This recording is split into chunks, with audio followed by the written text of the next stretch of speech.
جاتے ہیں یہاں پہ ایمان کی بنیاد پر کہ خدا تعالیٰ فرماتا ہے انما المؤمنون اخوہ، جو حقیقی اخوت پائی جاتی ہے 15 یا 18 ذی الحجہ کو عید غدیر کے دن جو عقد اخوت پڑھی جاتی ہے، کس کے درمیان؟ دو بھائیوں کے درمیان نہیں، ایمان کا ملاپ و معیار ہے، ایمان کرائٹریا ہے۔ اگر ایمان پایا جاتا ہے تو عقد اخوت پائی جاتی ہے، اگر ایمان نہیں پایا تھا تو اس میں کوئی لین دین نہیں پایا۔ ظاہر سی بات ہے مولا کے فرماتے ہیں ایمان کے اعتبار سے میرا بیٹا تھا۔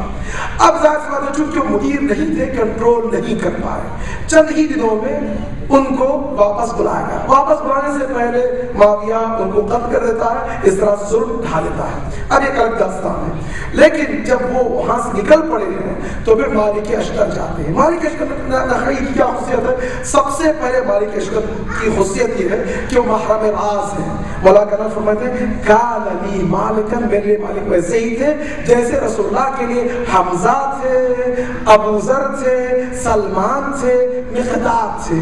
اللہ ہماری جانیں قربان جائیں۔ دیکھیں ایک انسان کے اندر کتنی خصوصیات بھری پڑی ہیں، ہماری جانیں قربان جائیں اس مالک پر کہ جس کے سلسلے میں مولا کا نام فرماتے ہیں کہ مالک صرف اور صرف سلمان نہیں تھے، میرے لیے سلمان بھی ہیں، مقداد بھی ہیں، ابو ذر بھی ہیں اور حمزہ سید الشہداء ہے۔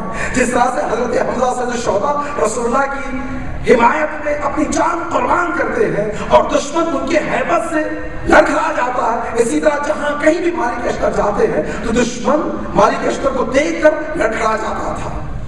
مالک کا نام سن کر دشمن کے دل پر خوف طاری ہو جاتا تھا۔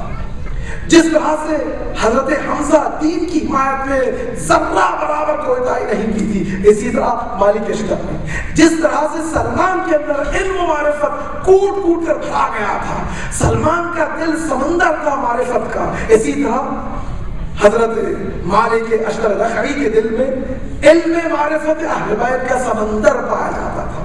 جس طرح سے زہد و تقوی و پرہیزگاری میں ابو ذر غفاری مشہور تھے، مالک اشتر میں وہ خصوصیت پائی تھی۔ یہاں تک کہ آپ نے بارہ سنا ہوگا کہ مالک جا رہے ہیں، مالک کے کپڑے کوئی عالی کپڑے نہیں تھے، پھٹے پرانے کپڑے پہنے ہوئے تھے۔ ایک شخص مالک کو دیکھ کر صبح دکان جو کھولی جاتی ہے نا، کہ جیسے دکان کھولی جاتی ہے تو وہ دیکھنا چاہتے ہیں کہ اچھا چہرہ آ جائے، لیکن کیا آ جائے، بلی نہ آئے، کتا نہ آئے، ایسا نہ آئے، ایک خرافات پھیلتے ہیں، کوفے میں خرافات پھیلتے ہیں۔ اب وہ صبح جا رہے ہیں مالک اشتر۔ اب جیسے مالک اشتر جا رہے ہیں تو مالک اشتر کو دیکھ کر وہ انسان حیران رہ جاتا ہے، کہتے ہیں استغفر اللہ، کون سا انسان آ گیا، میرا آج کا پورا بزنس فلاپ ہو گیا۔ چنانچہ وہ کوڑے کا ڈبہ لے کے مالک اشتر میں پھینک دیتا ہے اور مالک اشتر توہین کرتا ہے۔ مالک اشتر ذرہ برابر بھی توجہ نہیں کرتے، کوڑے کو صاف کرتے ہیں اور مسجد کی طرف جا پڑتے ہیں۔ دوسرا شخص نکلا، کہہ رہے بے تجھے پتا ہے کون ہے؟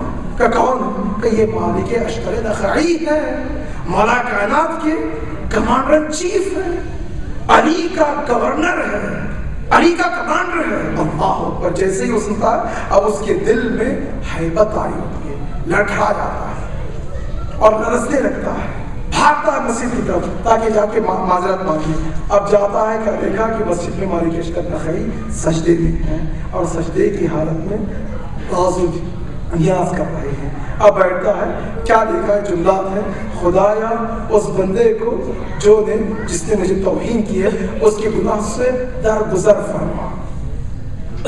اب یہ حیران ہو جاتا ہے۔ اب جیسے اٹھتا ہے، احترام کے لیے کھڑا ہوتا ہے تو مالک فرماتے کہتے ہیں کہ خدا کی قسم مسجد نہیں آیا مگر یہ کہ تمہارے لیے مغفرت کی دعا مانگو۔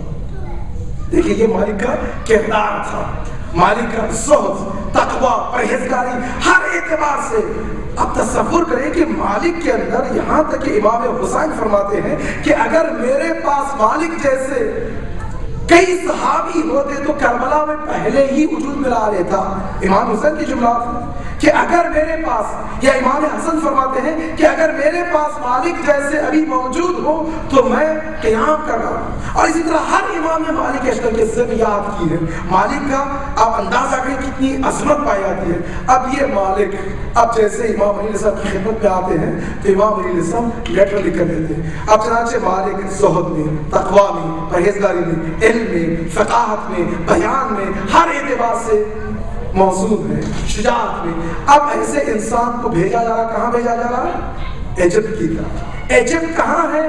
ایسی جگہ جہاں پہ میجارٹی مسلمانوں کی نہیں پائی جاتی، اور وہاں پہ کیا ہے اتنے فتنے پائے جاتے ہیں، لیکن فتنوں کے باوجود اس زمانے میں جتنے بھی اخراجات پائے جاتے ہیں کوفے کی یا مرکزی حکومت والا کہلاتی ہے، اس کا 85% جو معونہ یا وہاں کے جو اخراجات ہوتے تھے وہ ایجپٹ سے آتے تھے۔ تو ایجپٹ بڑی زرخیز جگہ تھی، بہت ہی زرخیز جگہ، اور وہاں پہ کافی مطلب مالدار لوگ پائے تھے، اور چونکہ یوروپ اور اس کا بھی مطلب حصہ تھا، دروازہ تھا، کئی دوسری خصوصیات تھی اس اعتبار سے، پیسے کے اعتبار سے، سوپرجوشی کے اعتبار سے، اور وہاں پہ بڑے بڑے مطلب لوگ پائے تھے ہر اعتبار سے۔ تو مالک اشتر کو وہاں پر بھیج رہے ہیں، لیکن بھیجنے سے پہلے رات کو مالک اشتر کو امام علیہ السلام طلب کرتے ہیں اور فرماتے ہیں یا مالک میں تمہیں ایسی جگہ بھیج رہا ہوں جہاں پر وہ کوفے سے کم جگہ نہیں ہے، لیکن جان لو کہ وہاں کے لوگ یہاں کی طرح مسلمان نہیں ہیں۔ اگر یہاں پر کوئی خطا ہو جائے، کوئی غلطی ہو جائے تم سے، لوگ کہیں گے مالک ہے، چلے علی کے پاس، میرے پاس آئیں گے اور میری عصمت کو دیکھ کر اپنی خطاؤں کو، غلطیوں کو درست کر لیں گے۔ لیکن وہاں پہ جا رہے ہو تم، اگر تم سے کوئی خطا سرزد ہو جائے تو پھر تمہارے سامنے علی نہیں ہوگا۔ اب وہ لوگ یہ کہیں گے کہ یہ اسلام ہے، یہ قرآن ہے، یہ علی ہے، یہ حسن ہے، یہ حسین ہے، یہ امام زمانہ، نہیں کہیں گے نا۔ چنانچہ مالک کے لیے خاص توجہات دیتے ہیں اور فرماتے ہیں کیا مالک تم جا رہے ہو، لیکن میری وہاں پر آبرو کا مسئلہ ہے۔ جب بھی یہ جملہ میں خود پڑھتا ہوں یا سنتا ہوں تو میرے بدن پہ رونگٹے طاری ہو جاتے ہیں کہ اس مملکت میں ہم آئے ہیں۔ اب دیکھیں، آپ جاتے ہیں جہاں کہیں جاتے ہیں، اپنے آپ کو قرار دیجئے مالک اشتر کی جگہ پر۔ اب یہاں پہ کوئی مسلمان لوگ نہیں ہے نا، مالک اشتر کی جگہ پہ آپ اپنے آپ کو قرار دیجئے۔ اب جب مالک اشتر کی جگہ قرار دے تو امام زمانہ ہم سے کیا مطالبہ کریں؟ بس یہی لمحہ فکر ہے۔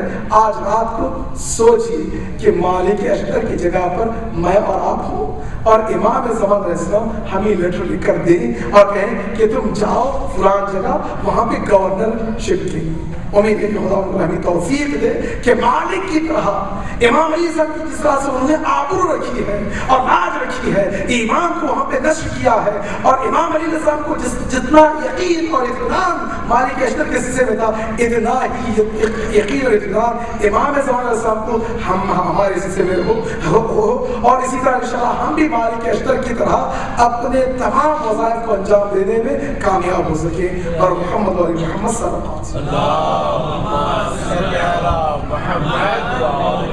انشاءاللہ کل کی شب مقدمے کے بعد مقدمے کی طرف اشارہ ہوگا، اور امید ہے کہ انشاءاللہ آپ لوگ بھی اس خطبے کی یا اس لیٹر کی، مالک اشتر کے نام جو لیٹر لکھا گیا ہے اس لیٹر کا مطالعہ کریں اور مطالعہ کر کے آئیں انشاءاللہ، تاکہ اور بہتر انداز سے گفتگو ہو سکے اور کچھ اس در اہل بیت سے حاصل ہو سکے۔ بر محمد علی محمد صلی اللہ اللهم إنا نسألك باسمك العظيم الأعظم الأعز الأجل الأكرم يا الله يا الله يا الله يا الله اللهم انزل علينا بركات رحمة وغفرانك ورضوانك اللهم تقبل منا إنك أنت السميع العليم اللهم عجل في فرج مولانا صاحب الزمان واجعلنا من أعوانه وأنصاره إلى أرواح المؤمنين والمؤمنات بلخص مرحومين حاضرين الفاتحة مع الصلوات اللهم صل على